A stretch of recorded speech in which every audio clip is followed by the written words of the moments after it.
And welcome to the fourth lesson of module 1। पिछले lesson में हमने सीखा कि पाइपलाइन की पहली 3 स्टेजेस कौन सी हैं और मोस्ट इंपोर्टेंटली ये भी सीखा कि 3D एनिमेशन करते वक्त पाइपलाइन को फॉलो ना करना अपने ही पैर पे कुल्हाड़ी मारने जैसा है। अब आगे बढ़ते हुए इस लेसन में मेनली हम यही सीखेंगे कि पाइपलाइन की आगे की 3 स्टेजेस कौन कौन सी हैं और थोड़ा डिटेल में एग्जाम्पल के साथ समझेंगे कि 3D मॉडलिंग, 3D टेक्सचरिंग और 3D रिगिंग एग्जैक्टली होती क्या है। आइडिया, स्क्रिप्ट और स्टोरी बोर्डिंग फिनिश करते ही असली खेल शुरू। अब आपको ये भी पता होना चाहिए कि आइडिया, स्क्रिप्ट और स्टोरी बोर्डिंग इस पाइपलाइन की प्री प्रोडक्शन स्टेजेस हैं। प्री प्रोडक्शन यानी प्रोडक्शन से पहले, या फिर दूसरे शब्दों में यूं कह लो कि अभी तक आपने असली प्रोडक्शन तो शुरू किया ही नहीं है, क्योंकि आइडिया और स्टोरी बोर्डिंग तो ऐसी चीजें थी जो ऑफलाइन किसी नोटबुक में या आपके स्मार्टफोन में भी हो सकती थी। असली खेल तो अब शुरू होगा जब आप 3D मॉडलिंग शुरू करोगे और इस स्टेप 4 से ही ये माना जाएगा कि आपने प्रोडक्शन शुरू कर दिया है। एनीवेज, स्टेप 4 है 3D मॉडलिंग। एकदम बेसिक से मैं आपको बताऊं कि ये 3D मॉडल क्या होता है, तो इस बात को ऐसे समझो कि किसी भी ऑब्जेक्ट का रिप्रेजेंटेशन अगर हम 3 डायमेंशन में करें और वो भी किसी स्पेशलाइज्ड सॉफ्टवेयर को यूज करके, तो उस रिप्रेजेंटेशन को 3D मॉडल बोला जाता है। अब जैसे ये एक क्यूब है तो ये भी एक 3D मॉडल है, ये एक स्फीयर है तो ये भी एक 3D मॉडल है, और ये एक बंदर की खोपड़ी है तो ये भी एक 3D मॉडल है। अगर रियल लाइफ एग्जांपल से आपको समझाऊं, ये एक गन का 3D मॉडल है क्योंकि ये एक गन के शेप और साइज को रिप्रेजेंट कर रहा है। ऐसे ही ये एक कार का 3D मॉडल है क्योंकि ये कार के शेप एंड साइज को दर्शा रहा है।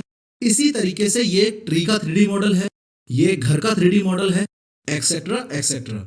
अब अगर हमारे केस में देखा जाए तो हमें ये गाड़ी की 3D मॉडलिंग करनी पड़ेगी, या फिर यूं कह लो कि हमें इस आम आदमी की 3D मॉडलिंग करनी पड़ेगी।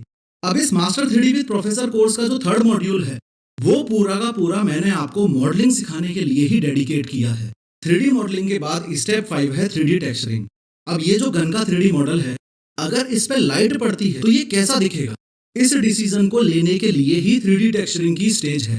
यानी कि ये हमको खुद को डिसाइड करना पड़ेगा कि ये गन रेड कलर की होगी, ब्लू कलर की होगी, पिंक कलर की होगी, येलो कलर की होगी, ग्रीन कलर की होगी, या फिर ये गन एक लकड़ी यानी कि वुड की होगी, लोहा यानी कि आयरन की होगी, ग्लास यानी कि कांच की होगी, रबर की होगी या प्लास्टिक की होगी, या फिर मोदी की होगी, राहुल गांधी की होगी, ब्रेनडेड स्टूडियोज की होगी, या फिर यूट्यूब की होगी।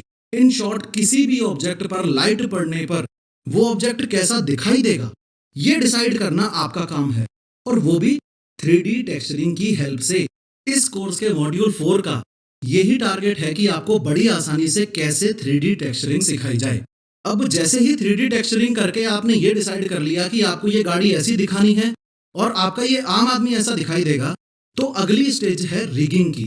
अगर सिर्फ 3 शब्दों में मैं आपको रिगिंग का मतलब समझाऊं, तो ये याद रखो कि इस पूरी 3D एनिमेशन की पाइपलाइन में रिगिंग का रोल है कठपुतलियों को नचाना। आई एम प्रीटी श्योर कि जिंदगी में आपने कभी ना कभी कठपुतलियों का खेल देखा होगा या फिर इसके बारे में सुना होगा। तो आप मुझे एक बात बताओ कि ये जो कठपुतली के खेल के कैरेक्टर्स होते हैं, क्या ये जिंदा होते हैं? ऑब्वियसली नहीं प्रोफेसर, ये जिंदा नहीं होते।